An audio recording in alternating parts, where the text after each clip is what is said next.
So, I've been doing this for quite a while now, man. I gotta be honest with you, man. I just want to make $1 zillion. You know, go home, stare at the wall, you know. So I actually came up with a scheme, right? I'm gonna quit doing this comedy stuff. I'm gonna write a book on, like, relationships, you know? My girl's always watching that Oprah show. So I'm seeing people love reading about relationships. I'm gonna write a book on it. It's called Women Are Absolutely Right, right? Chapter 1's gonna be Women Are you know? Chapter 2, if guys just listen to women, there'll be no war, right? Then in the back of the book, I'll have, like, a picture of me in, like, a turtleneck sweater with, like, the gayest look ever, just like... You know? So I look like I really understand women. And then a bunch of women will go out and buy the book. And they'll take it home to their boyfriend or their husband. You see that? Look at that. A guy wrote this. You really need to read this. Meanwhile, I make $1 zillion, right? I go out, I buy a big house, I get some whores, I fly them all in, get them all tested, just start banging away, right? And then right in the middle of humping one of them, you take a picture for next year's book called You Stupid Bitches. Then all the guys buy it. Yeah. And they take it home to their girlfriend or their wife. You see that? That's the guy in the turtleneck sweater. You financed this. All right, thank you. Jesus Christ. Thank you very much. How are you? Thank you. Yes, thank you very much. I'm becoming a psycho. I've realized that about myself. I am. I watch conspiracy theory and, like, slap fights till, like, 2 in the morning on YouTube, you know? Yeah, I start, like, piecing shit together. I'm becoming that guy. I'm like that guy, you know, you sit there, you're sitting there drinking in a bar and all, you know, some guy's cool, you're talking about the game, then all of a sudden he's just like, you know, there's no gold behind our currency. You realize that? You're like, oh yeah, that's great. Pick up your drink, just fucking walk away. Oh, so I'm becoming totally into conspiracy. That's why I think Barack Obama is going to win the election. I think they're going to let him win because they're in the process of bankrupting this country, and I think that they need a black guy to blame it on. Yeah, that's what's going to happen. Dude, it'll totally feed into the rednecks. They'll be like, you see what happened? Dude, he's only half black. Well, that's the half that did it. That's what happened. I bet the white half was saying. That's what, you know, see, I'm just fucking losing people. I am. I just look at TV and nothing makes sense to me. I'm sick of them telling me shit is shocking that is completely obvious. Crocodile hunter dies. Oh, can you fucking... Yes, I can totally believe it. It's why I watched the show. I watched it every week because I knew eventually he was going to fucking die, and I wanted to see it. Right?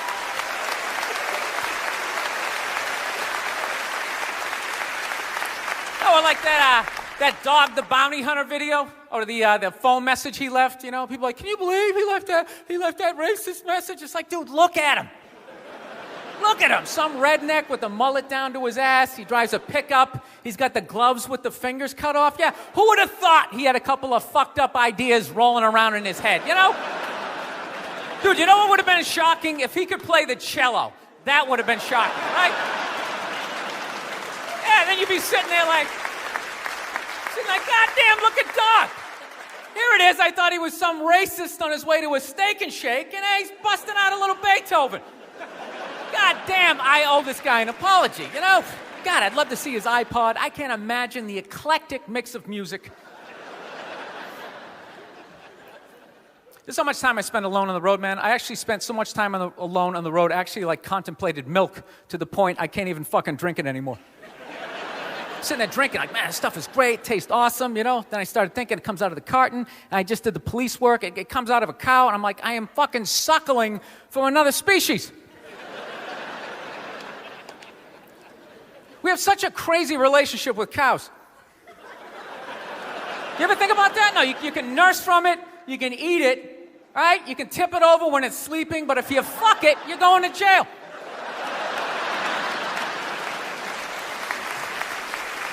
All right, I'm thinking about getting a dog, everybody. I am. No, I'm at the point, nothing alive is dependent on me. I gotta get out of this tailspin, man. So I'm thinking about getting a dog. My girlfriend wants me to like adopt a dog. She's like, you want to adopt a dog? We should rescue one. You want to do that? I'm like, no, I don't. She's like, why not? I go, because I think a lot of those dogs, they're a little fucked in the head. Yeah, how do you think they ended up down there? It's like, dude, that's not a pet store. That's like doggy death row, all right? Why don't we just go to a prison and like adopt an inmate on the off chance that maybe they didn't commit the crime, just roll the dice? Dude, fuck that. I want a brand new 2008 Bulldog, all right? I don't want some like 1995, half a Labrador. It's got part of its ear chewed off, Every time I go to use the toaster, it starts freaking out. Because his last owner hung him from the ceiling fan every time the Jets didn't cover the over, Dude, that is an animal. That thing could kill you. If a squirrel wanted to fuck me up, if it just started running at me, by the time I processed, like, is that a rat? Is that mechanical? By the time I figured it out, it would have ran up my leg and just taken chunks out of my ear. Then I got to tell that story for the rest of my life, sitting in a bar. Dude, what happened to you? A fucking squirrel, right? Never get laid again. That's what I'm saying, right? I get one of those crazy dogs, get up at like 3 in the morning to take a leak, right? I'm shuffling to the bathroom, and that's the exact moment his previous owner used to come home shit-faced and beat the crap out of the dog, right? I got no clue. I'm just, sitting there shuffling to the bathroom. Meanwhile, the dog's getting all amped up, like, fuck this shit, man. I promised myself I wouldn't let this happen again, all right? It's time to man up, man up. Ah! It's flying at me. Takes a big chunk out of my neck. Then what? I'm laying on the ground bleeding. What are they gonna do with the dog? They're gonna take him right back down to the prison like some repeat offender, have like shackles on him and stuff. He's just sitting there hopping back in. We knew you'd be back. Yeah, go fuck yourself. Get me a milk bone, Wheel him in like Hannibal Lecter with like that lampshade around his neck.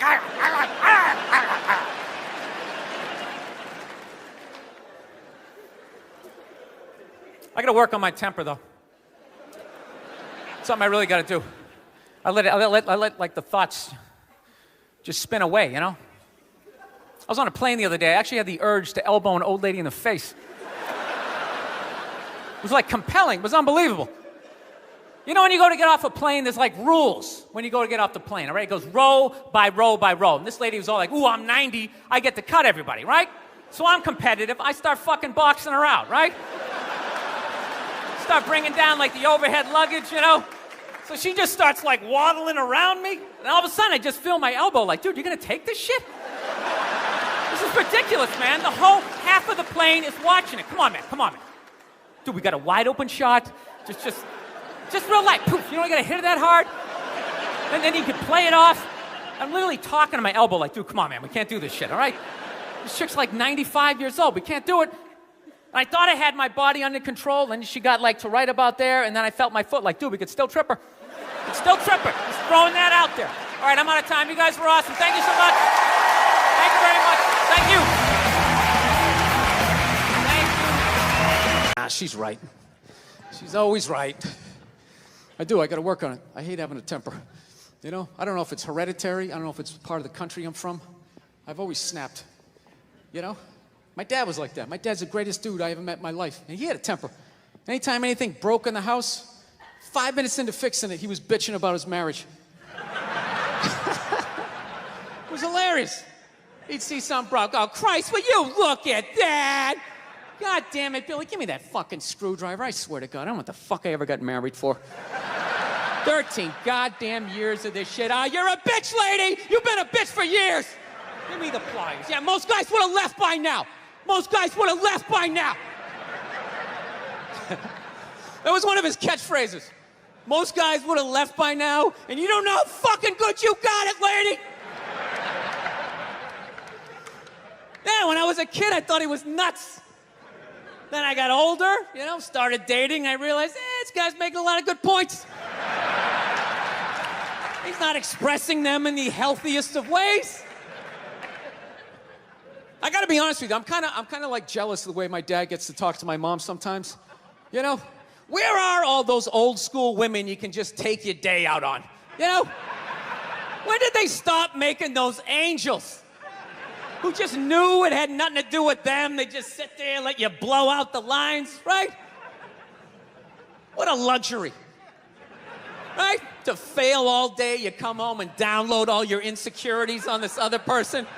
How was your day? How the fuck was your day? I'm out here making decisions. Keep these kids away from me. Give me a goddamn drink. Oh, with the tears.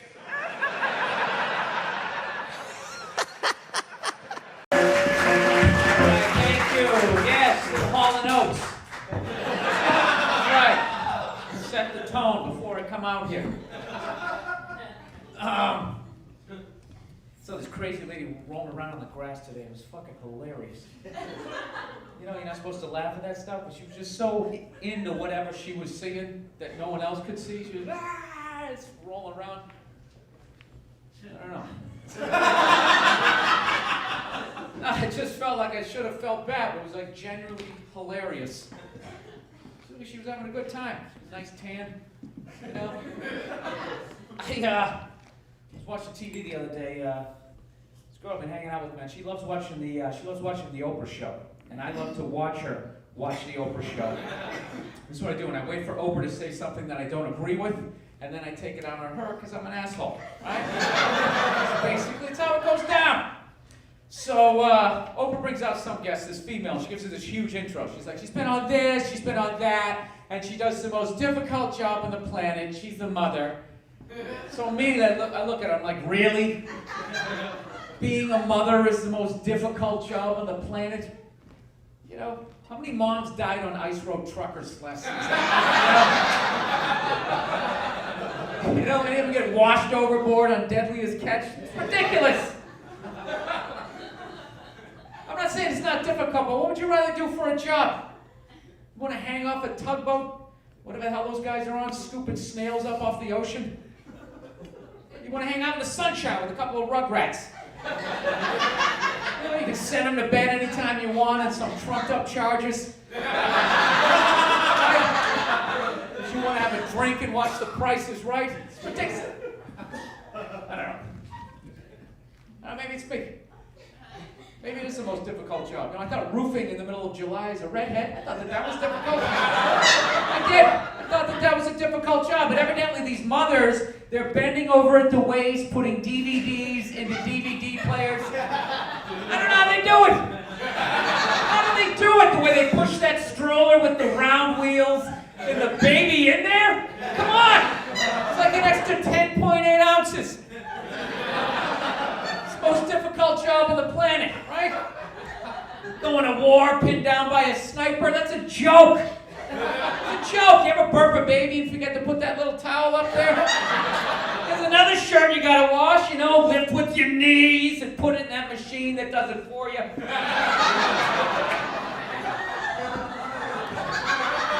Now, dude, any job you can do in your pajamas is not difficult, all right? It isn't. Sure, it's emotionally draining, it can be trying at times, but come on. I'm sick of women bitching about being moms. They always complain. It's your idea. You want this. I don't want this. I want a coffee table and a flat screen. I'm good. You wanted this. It's a great job. It's a great job. No boss, no time card, right? No taxes. You're off the grid. Hang out all day making grilled cheese sandwiches. Giving a puppet show, you dress like a dragon for some reason. Then some other adult comes home and gives you money. You're like a big kid. It's the most difficult job on the planet. You know what the problem is we beat women for like centuries with like mop handles and stuff. So, you know, adjustments had to be made, but now there's been an overcorrection over the last like 7 or 8 years to the point that women can make these ridiculous statements and then get called on it. That is such a ridiculous, most difficult job. Remember sit down and lit those oil fields on fire and those poor bastards had to put them out? Eyebrows singed off 4 miles away, this little shield just walking into flames. Right, would you rather do that or watch Bob the Builder again?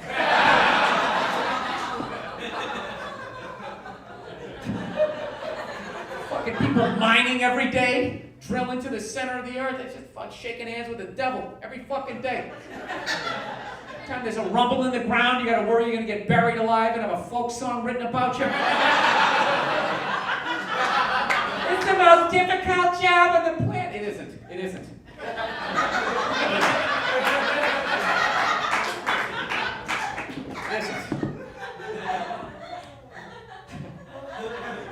No, we want to fuck them, so we never correct them. So this whole cesspool of misinformation gets created. You sit there agreeing, oh yeah, sure it is really difficult.